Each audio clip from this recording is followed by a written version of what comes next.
Hello, Fintan O'Toole here. I'm looking back at the Cork Offaly Division 2 Football League game that happened this afternoon in Tullamore.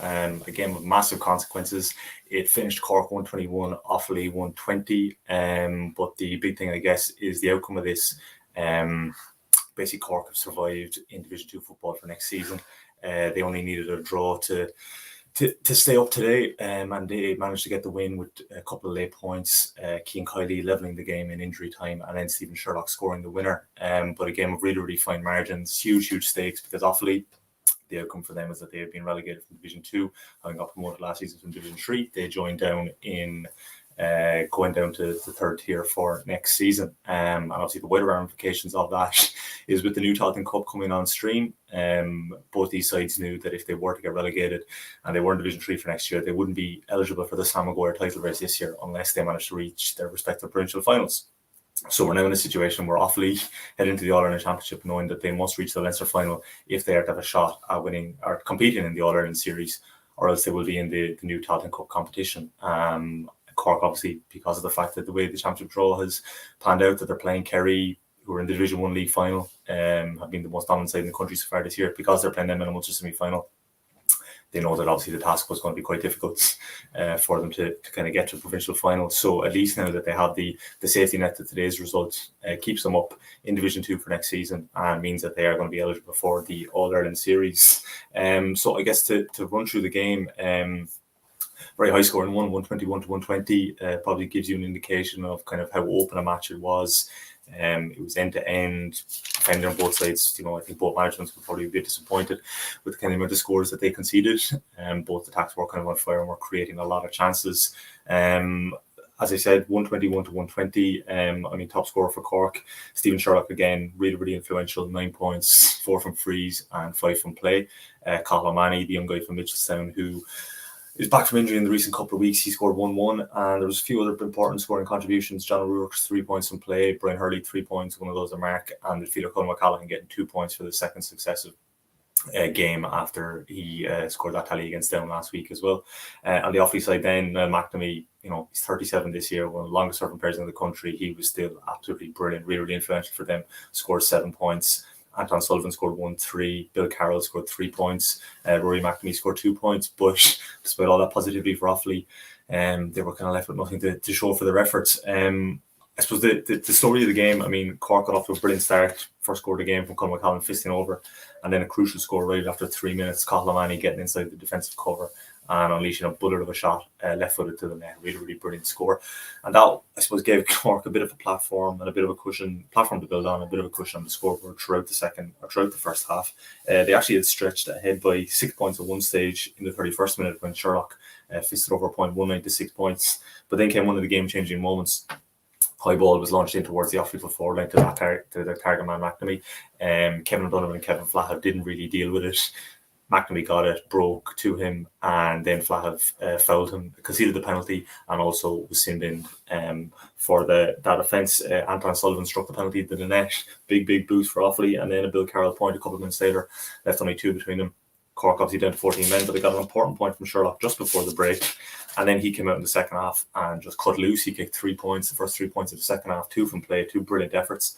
And suddenly Cork, they had Flahav back on the pitch at that stage. They were in control, you would have thought, 113 to 1-7. It was 15v15, but Offaly just really took over then for a lot of the second half. Cork at times did kind of chip them back with scores, but for example, between the 43rd and 46 minutes, Offaly hit 4 points in a row. Then they hit 3 on the bounce. Rory McNamee and 2 Niall McNamee points at another stage in the second half that left it 115 to 114, and then they eventually forced their way level for the first time in the 56th minute. A Bill Carroll point. Cork responded with a Matty Taylor point, 117 to 116. But then Offaly again made another really important, you'd have thought, drive for home. Paddy Duncan, the goalkeeper, come up to level the game. Anton Sullivan putting them 1 up, and then Niall McNamee mark in the 63rd minute, putting Offaly up by 2. The point before that from Sullivan had put them ahead for the first time in the game. So 119 to 117.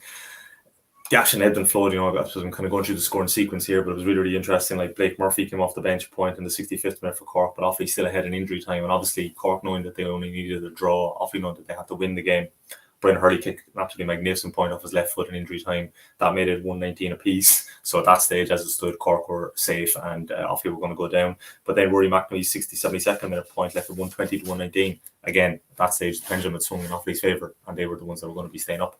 But then Keane's Kylie, the Cork substitute, hit an absolutely brilliant point in the 73rd minute. And I suppose that's it. Offaly only needed a point then to kind of get back into contention. But crucially, what happened from the resulting kick out, there was a bit of a mix-up in communication. It looked between defender Declan Hogan and goalkeeper Paddy Dunnican. Basically, a technical foul was committed with the ball being back passed to goalkeeper Dunnican. Cork were awarded a free in. Sherlock put it over the bar. Cork were ahead by a point in the 74th minute. At that stage, Offaly had to get a goal, a point. It wouldn't have been good enough for them. They had to try and get a draw. Cork managed to deal with their last attack. They also lost their captain, Ian Maguire, to a black card, but they kind of managed to hold out. So I suppose from the Cork point of view, a couple of just big points in terms of guys chipping in with scores when they needed them in that second half. As I said, very positive stuff for them. The performance of Sherlock again, who has really been a big factor in kind of keeping them up in terms of he came back into the team midway through the league. As I said, John O'Rourke, Brian Hurley, Colin McCallum all made important contributions. And obviously, Cian Kelly only kicked 1 point, but it was an incredibly valuable one in the 73rd minute of the game. But like from an Offaly point of view, Niall McNamee, as I said, Anton Sullivan, Bill Carroll, Rory McNamee, like they really just took a foothold during the second half. They were pouring forward at will. Really, really impressive in terms of their running game, causing Cork huge problems.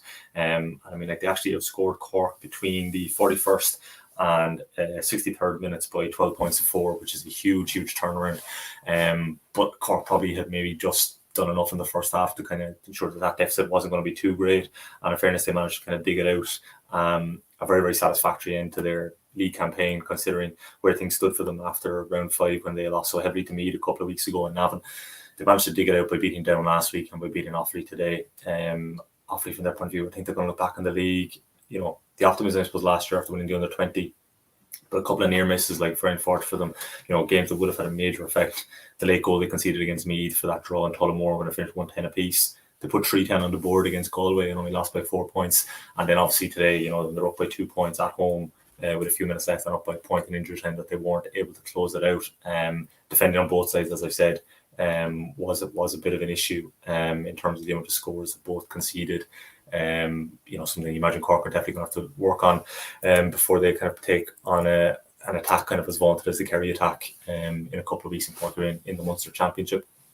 But I suppose they will be looking to probably get a couple of players back from injury. Their manager, Keith Ricken, also wasn't involved today. He has been recovering from illness and he wasn't present in Tullamore for the game, just like he wasn't present for last week's game in Páirc Uí Chaoimh against Down. Offaly now they play Wexford in the first round of the Leinster Championship, and if they win that, they're going to be playing Dublin in the Leinster quarter final.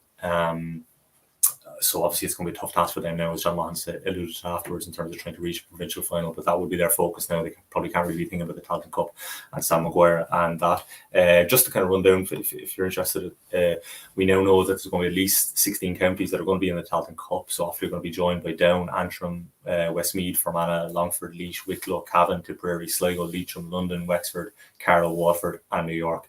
So basically it's the Tailteann Cup and Sam Maguire races are split and they're decided on the basis of the Division 3 and 4 league outcomes from the season just gone. So because Offaly are now going to be a Division 3 team next year, that's why they will be in the Tailteann Cup, as I said, unless they reach the Leinster final. But Cork at least know now going into the Kerry game that they have the safety net, that they will be in the All-Ireland series. There'll be at least 16 counties there: Kerry, Mayo, Armagh, Donegal, Tyrone, Monaghan, Kildare, Dublin, Roscommon, Galway, Derry, Meath, Clare, Cork, Louth and Limerick. Limerick obviously being a big success story today, winning a second successive promotion, and obviously a huge thing for them under Billy Lee, and another Munster side going to be in Division 2 next year to join Cork and Clare. But from Cork point of view, I think it's a big day for them in terms of just managing to get over the line. A lot of kind of work to do, you would imagine, with that defensive shape and kind of kick-outs and stuff like that, with how they kind of faded in the second half.